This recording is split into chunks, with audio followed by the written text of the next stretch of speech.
Bismillahirrahmanirrahim. Assalamualaikum warahmatullahi wabarakatuh. Oke, perkenalkan, nama saya Lisan Kamil.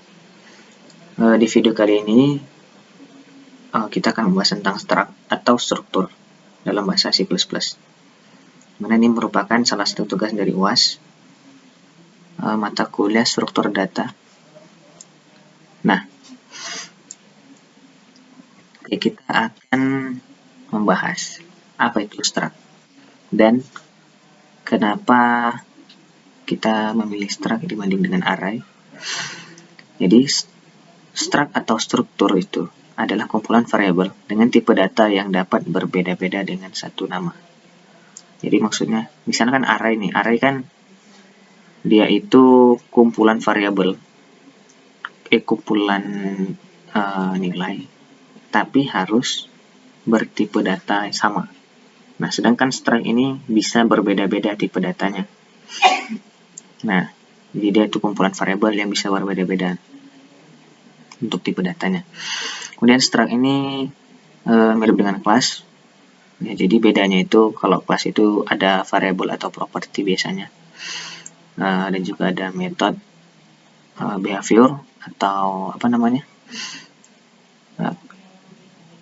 Perilaku. Kemudian sedangkan struktur atau struct itu hanya terdiri dari kumpulan variabel, properti, atau data dengan beragam tipe data.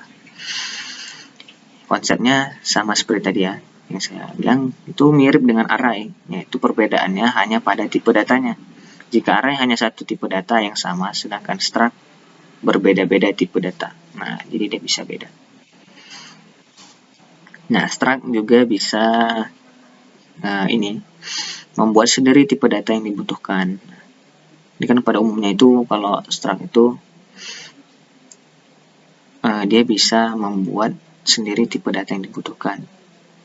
Nah, kalau yang biasanya nih yang pada umumnya ketika membuat tempat penyimpanan data, kita akan menggunakan tipe data yang telah terdefinisi, itu misalnya seperti float, char, bol, dan lainnya. Jadi kita nggak bisa dia udah terdefinisi sejak awal. Nah, kalau ini kan kita bisa buat tipe data yang baru, nah sesuai yang dibutuhkan.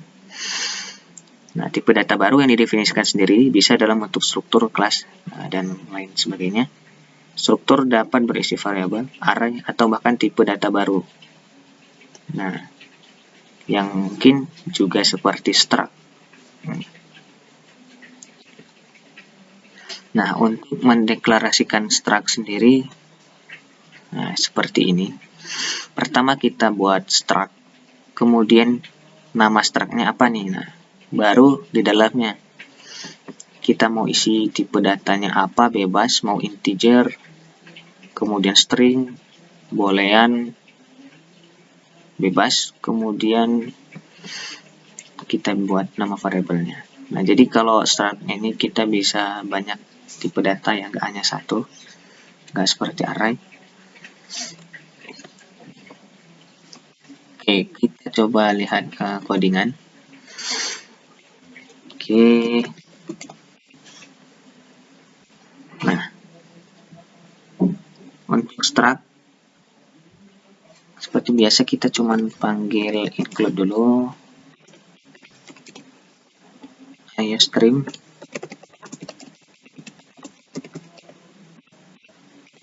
Nah, di sini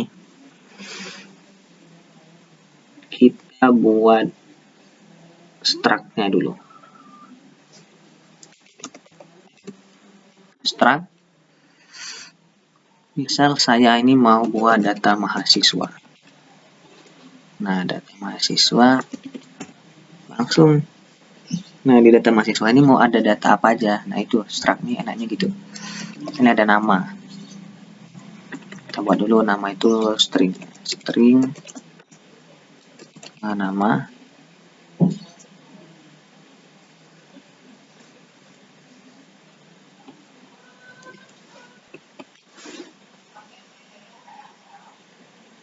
Nah, kita buat string nama, kemudian kalau mahasiswa itu ada name ya, name itu sama string aja, string name. Kemudian misal kita buat kelas. atau ini aja lah, umur. Kita buat integer umur. Nah, ini misal aja ya. Jadi ini kan beda-beda tipe datanya. Nah, kita coba buat fungsi utamanya in main. Nah, di sini mahasiswa kita panggil nih struct-nya, kemudian kita buat nih nama mahasiswanya, misal Ali. Kemudian kita bisa nih ketik Ali, untuk namanya kita buat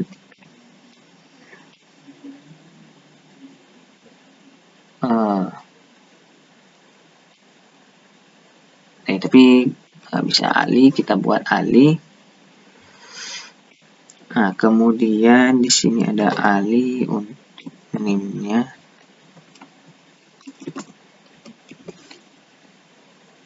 Untuk name-nya itu misal, kemudian untuk umurnya misal 19. Nah, ini beda-beda ya tipe datanya. Nah, kita isi nilainya ya. Jadi si mahasiswa Ali ini kita panggil nih. Kemudian untuk namanya kita isi Ali, kemudian name-nya ini, kemudian umurnya. Kemudian kita cout. Kita cout nama ini biar rapi, kita pakai tab aja.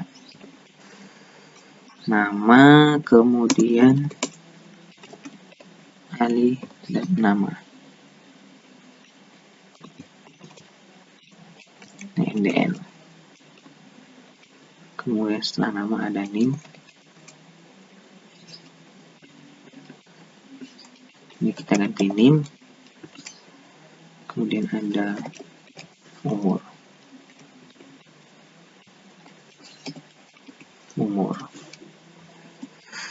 Nah, ini coba kita jalankan. Nah, jadi ini untuk pemanggilan. Ini untuk mengisi nilainya pada variabel ini yang terdapat pada struct mahasiswa. Kemudian ini untuk menampilkannya nih. Nah, kita coba tampilin. Nah, ini katanya ini ada error nih. Nah, ini kita expected. Nah, titik koma kita lupa di sini. Jadi setelah struct itu, nah kita pakai titik koma. Oke, ini kita clear dulu biar bersih. Kita jalanin ulang. Nah, Ali, kemudian D11, 2006, kemudian 19. Nah, jadi gitu array. Kalau array dia itu nggak bisa banyak tipe data, dia harus satu tipe data yang sama. Kalau untuk struct kita bisa banyak tipe data. Nah, kemudian misal kita mau nambah mahasiswa yang lain, misal di sini ada Budi, misalnya Budi, mahasiswa Budi. Yang ini kita paste.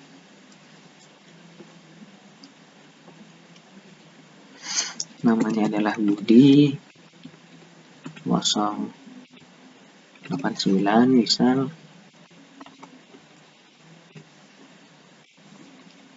Nah, umurnya adalah 22. Kita copy, kasih hot.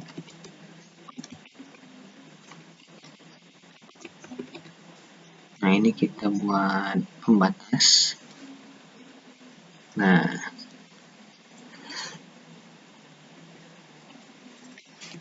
ini kita ganti Budi. Nah, misal kita mau ngalihin yang lain ya. Nah, ini kita lupa titik koma. Nah, coba kita jalanin.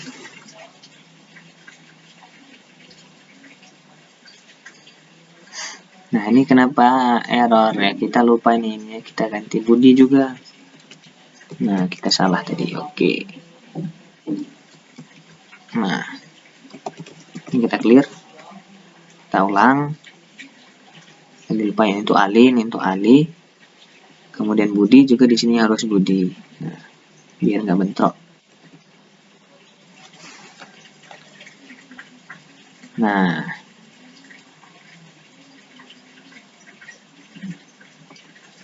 ini namanya kayak gini. Ini kita belum pakai ini.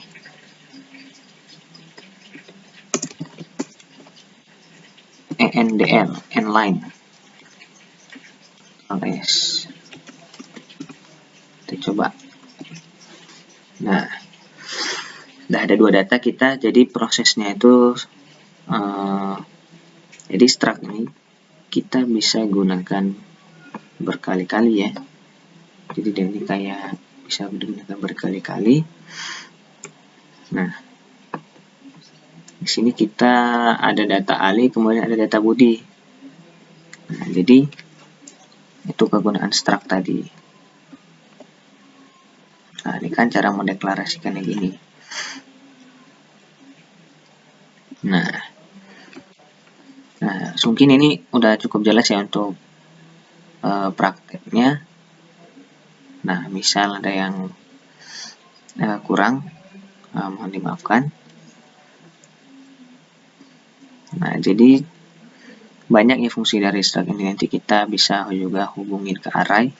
Di dalam struct ini juga bisa ada struct lagi, kemudian ada array, bisa juga.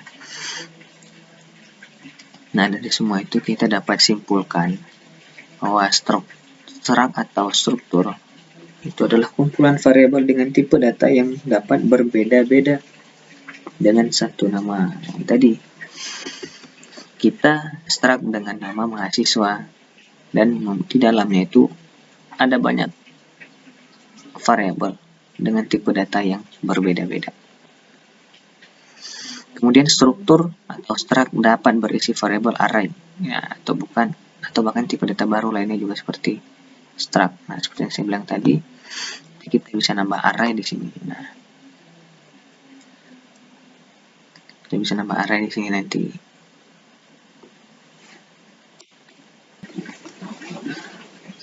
Nah, jadi sama sebelah tadi kita juga bisa nambah array juga, kemudian tipe data yang lain juga seperti struktur. Nah, semoga video ini dapat bermanfaat dan semoga mudah dipahami. Jika ada kekurangan saya mohon maaf. Jika ada kesalahan dalam perkataan juga saya mohon maaf. Lebih dan kurang saya akhiri. Assalamualaikum warahmatullahi wabarakatuh. Terima kasih.